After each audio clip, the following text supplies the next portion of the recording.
My name is Drew Van Fossen, and I work in the Office of Communications at St. Norbert College. I recently visited Africa as a representative of Vapor Sports Ministries, a nonprofit humanitarian aid organization for which I volunteer.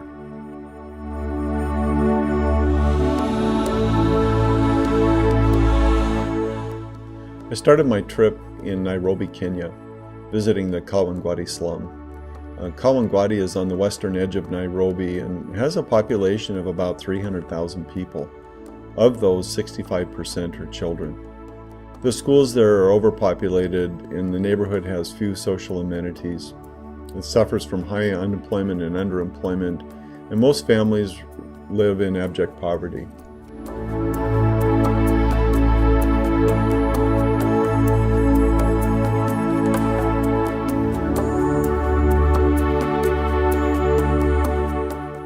As in other urban slum areas, family breakdown is common and is exacerbated by the impact of HIV and AIDS.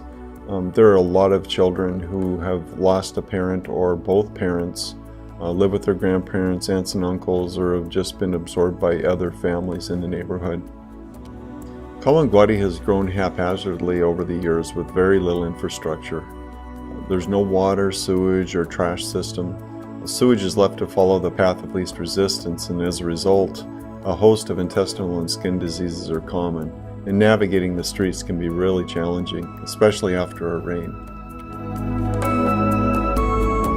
I was really struck by the children. These two little girls were standing out on the street selling charcoal in the late afternoon. Here are just a few of the 200,000 some odd children who call Kawangware home.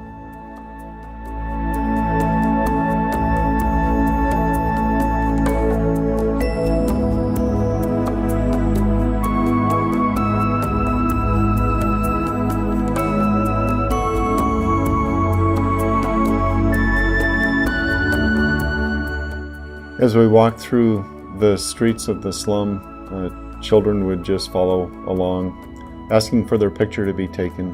Mzungu, Mzungu, take my picture.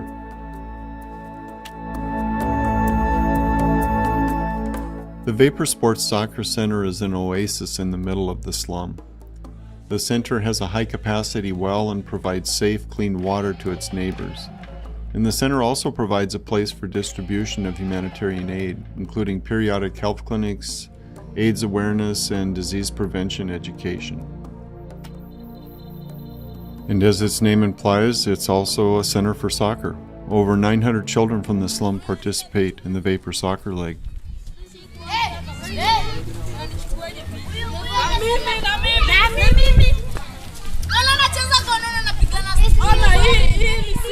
And even for children who don't participate in the soccer league, the center provides a place to come and play and just to hang out with friends.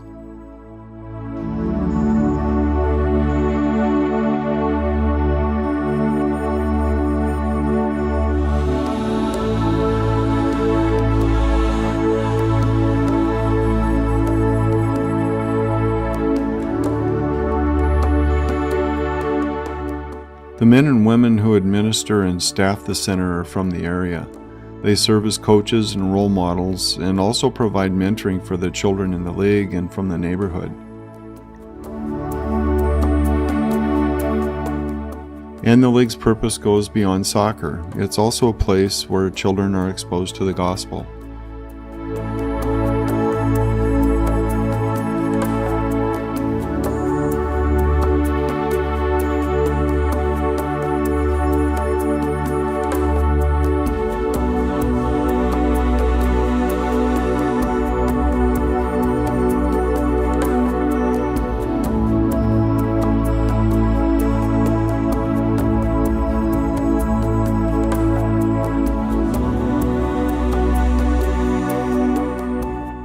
This is Veronica.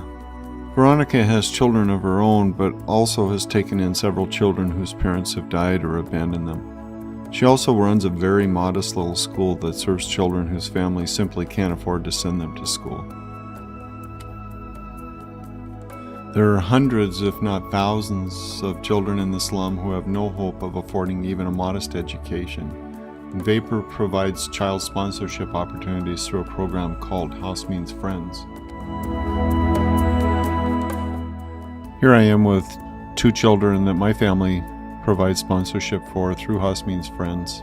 The sponsorship provides children with school fees, uniforms, school supplies, and guarantees them a healthy meal each day. This is Kevin. Kevin's 13. And this is Philip. He's 10 years old. A little of Philip's story is told in the spring issue of St. Norbert College magazine. Next stop on our trip was Ngong. Ngong means knuckles and gets its name from the ever-ascending hills and ridges that loom above the area just on the outskirts of Nairobi. The Ngong Hills are known throughout the running world as the training area for Kenyan's elite distance runners. Vapor's building another sports center in Ngong. This one will focus on running in addition to soccer. This is John Career. John drove us, up the knuckles so we could catch a view from the top. John is no stranger to Green Bay. He won the Bellin Run in 2005, 2006, 2007, and 2008. And in 2009 he finished second.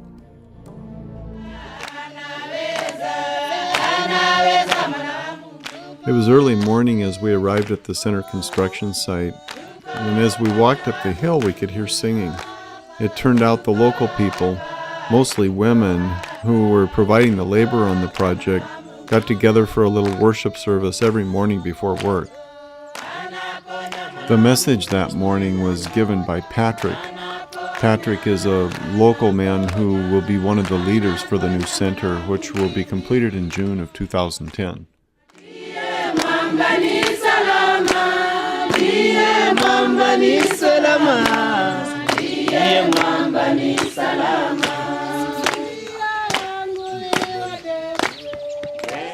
Witnessing the dedication to their faith and their devotion to the project in hand was nothing short of inspiring.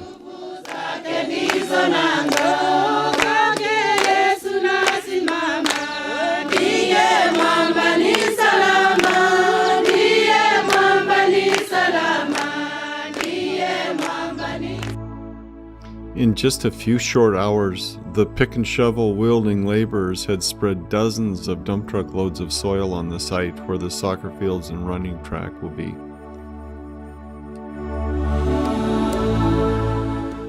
This is Brett Ralston.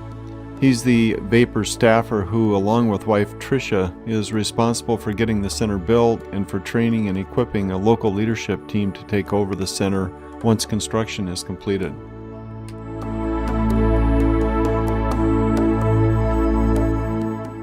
The Ngong Center overlooks a slum called Gachaki. While much smaller than Kawangware, Gachaki is also very poor, and life there too is a struggle.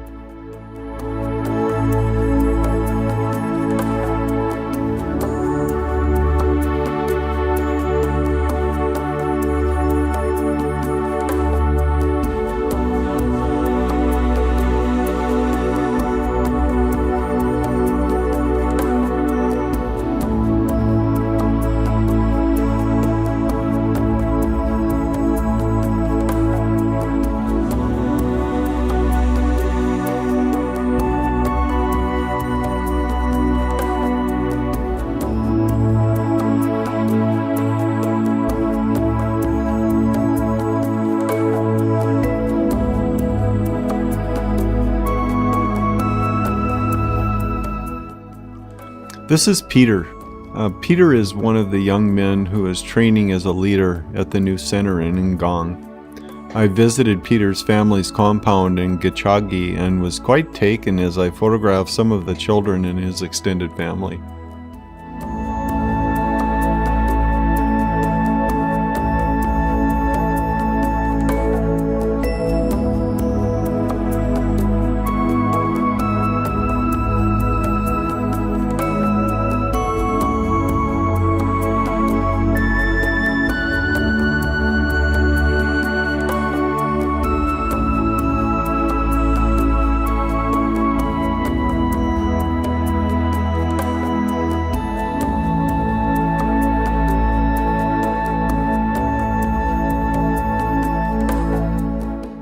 We wrapped up our time in Ngong by visiting a particularly desperate slum on the outskirts of the city. The slum is sort of an extension of the city dump, where many people scrape out a living scavenging from the waste of others.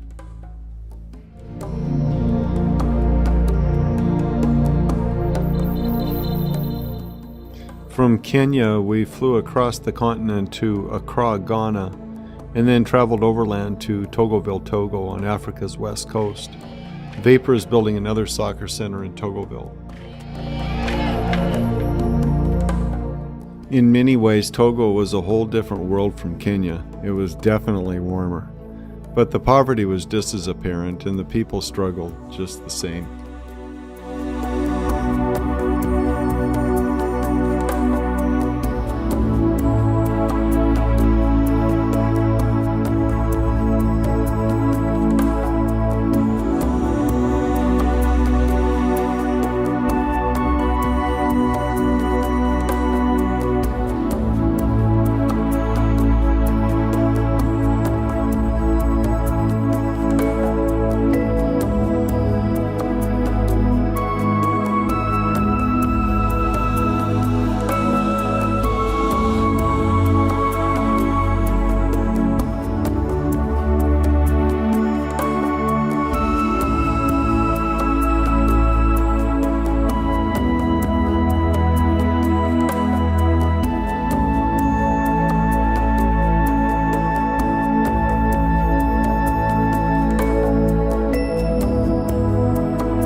As the January earthquake brought the world's spotlight to Haiti, so it also brought remembrance of the historical connection between the west coast of Africa and the transport of slaves to the Caribbean.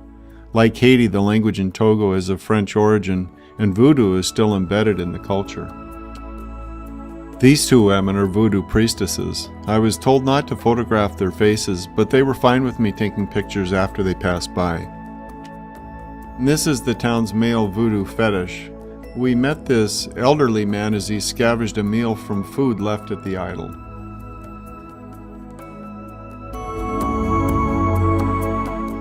I was fortunate to be in Togoville right before the schoolchildren started their Christmas break. They were all dressed in traditional attire, and I was an appreciative audience for their singing and dancing.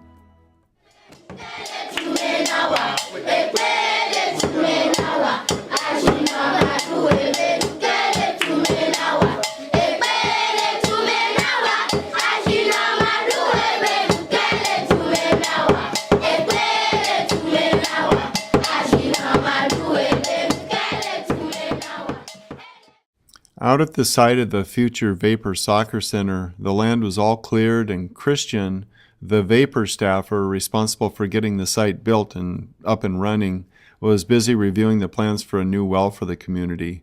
And while he was doing that, others were working to remove the remaining stumps from the site.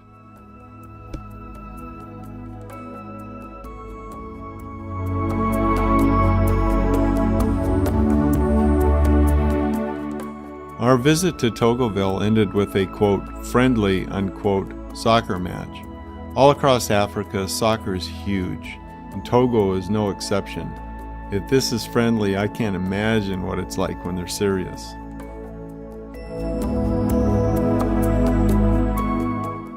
Christian, the center director, is a former professional soccer player.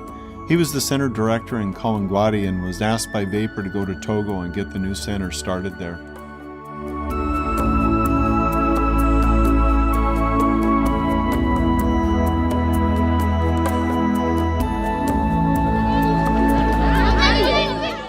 Whether in Kenya, Ghana, or Togo, wherever I went, my camera was in hand, and wherever my camera was, children were always there too.